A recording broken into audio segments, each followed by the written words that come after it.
Boa noite, Leal. Obrigado por ter aceito o convite para essa entrevista. Boa noite, Kennedy. É um prazer estar aqui. Obrigado. Eu queria começar falando um pouco da sua história pessoal. Onde o senhor nasceu e cresceu?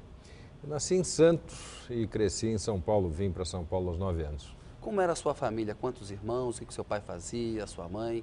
Eu sou filho de... Meu pai era um funcionário público que foi de Belém do Pará, que foi para Santos, conheceu minha mãe, família de Santos, e nós éramos 4 irmãos. E quais são as memórias mais marcantes que o senhor tem da sua infância? Olha, eu pude aproveitar uma cidade pequena, gostosa, como Santos, e tenho uma pena de ter, quando eu ia ganhar minha bicicleta para aproveitar Santos de bicicleta, eu tive que vir para São Paulo e morar já numa cidade, numa metrópole já maior, e fui estudar no Colégio Rio Branco. Ir a pé para o colégio, isso era uma boa coisa que evitava os problemas da mobilidade paulistana.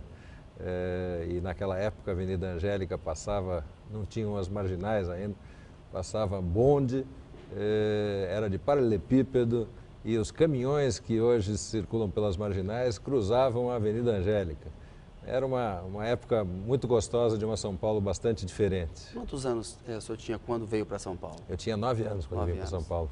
Aí a sua juventude foi toda em São Paulo? Foi toda em São Paulo, estudando no Colégio Rio Branco, depois ingressando na USP, vou fazer administração de empresas na USP. Torcedor do Santos Futebol Clube, não é isso? Torcedor do Santos, tive o privilégio de ver Pelé, Dorval, Mengalvio, Coutinho, Pelé e Pepe jogar, aquele time maravilhoso que eu jamais vou esquecer.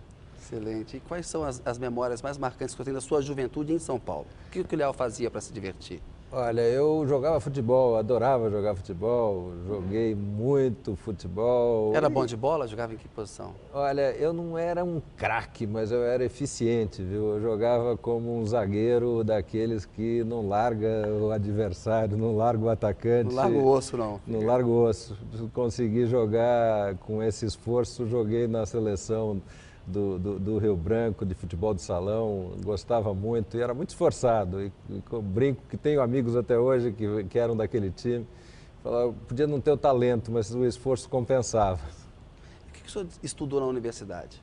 Eu fiz administração de empresas na Universidade de São Paulo. Como eu tinha que trabalhar cedo, porque nós éramos 4 irmãos e meu pai, funcionário público, não conseguia sustentar todos os jovens na universidade. Eu tive que começar a trabalhar cedo e aí fiz administração de empresas à noite na Universidade de São Paulo. Isso eu acho que foi um grande privilégio, porque ter uma educação de qualidade eu acho que é a base para qualquer cidadão poder se desenvolver. E tive esse privilégio. O senhor é dono da Natura, que é uma empresa muito importante no Brasil. Como que foi o seu caminho para virar dono da Natura? Como é que foi essa sua carreira empresarial, Leal?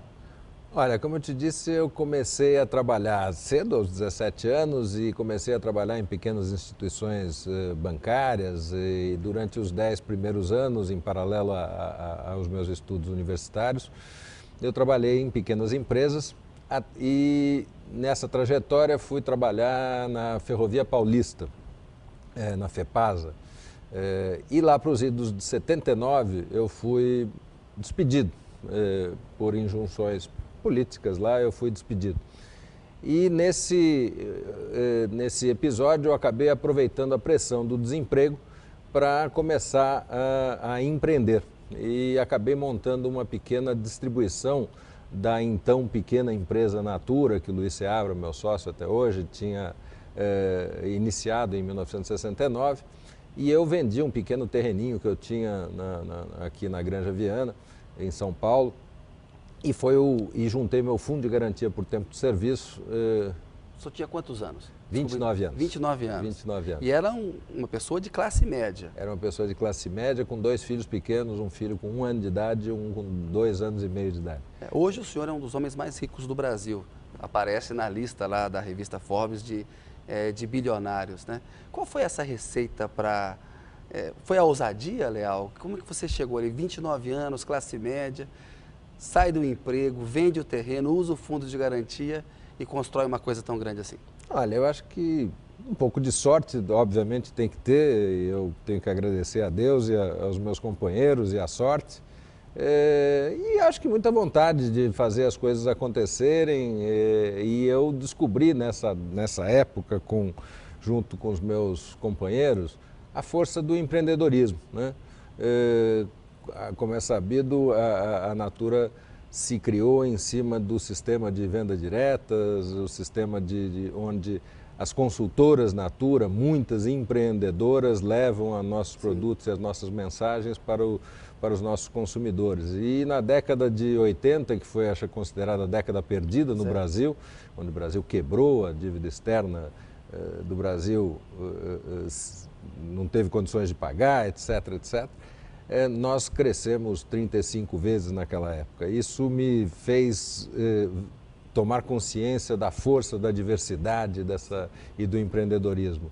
E com isso, em cima de valores e percebendo que as coisas se conectam, que a gente querendo criar uma empresa para a gente tem que cuidar de todos, apostando nesses valores, a gente conseguiu criar uma empresa que de sucesso no mundo. De sucesso no mundo. Léo, se você não fosse empresário, se o senhor não fosse empresário e Guilherme. administrador de empresas, gostaria de ter qual outra profissão? Já pensou nisso alguma vez?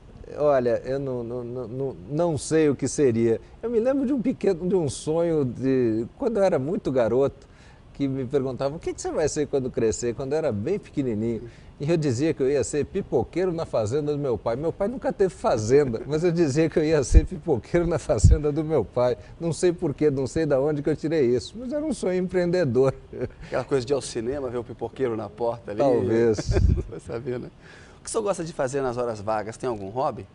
Olha, eu sou uma pessoa de hábito muito caseiro, eu gosto de ler, eu gosto de ficar em casa, eu adoro a comidinha caseira da minha mulher, é uma pessoa também muito caseira. Nós temos uma vida que até esta minha decisão agora de me expor um pouco mais em função dessa minha decisão política, sempre foi uma vida muito discreta, então meus hábitos são muito domésticos, são muito caseiros, então meus hábitos são muito ligados ao aproveitar o ambiente do meu lar.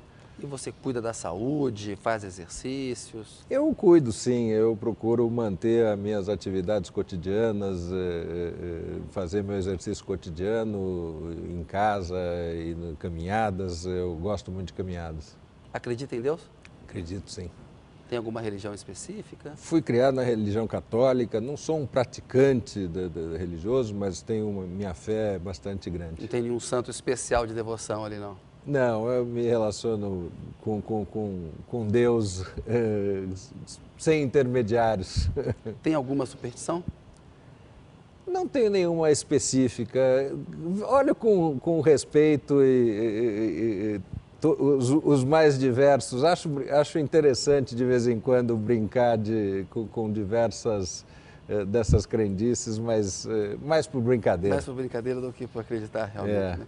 Léo, eu queria falar agora um pouco de eleição. Nós estamos aí há 2 semanas da eleição presidencial.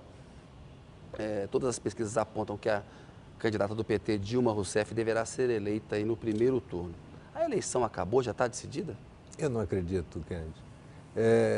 Eleições são processos cheios de surpresa, pesquisas, como todos dizem, os que estão à frente e os que estão atrás, são fotos de momento, e eu acredito que a eleição ainda tem muito a ser vivido. Esta semana mesmo nós tivemos diversas novidades aí que tumultuaram um pouco, até desviaram um pouco até as discussões daquilo que é mais relevante para o eleitor, que é a discussão de quais são as propostas que as diversas candidaturas oferecem para a escolha do eleitor. E eu acho que o quadro pode sofrer ainda alterações. As pesquisas recentemente estão apontando ali uma tendência de alta da Marina em alguns setores, mas setores muito específicos, né? De mais alta renda, de maior escolaridade. O senhor acha que ainda é possível para a Marina ameaçar o segundo lugar do José Serra? Olha, eu acho que sim, Kennedy.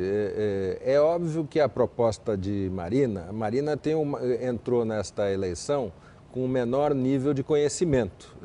O governador José Serra já tinha sido candidato à presidência em 2002, A candidata Dilma Rousseff conta com o apoio do presidente Lula, que já há 2 anos vem fazendo colocando a sua candidatura.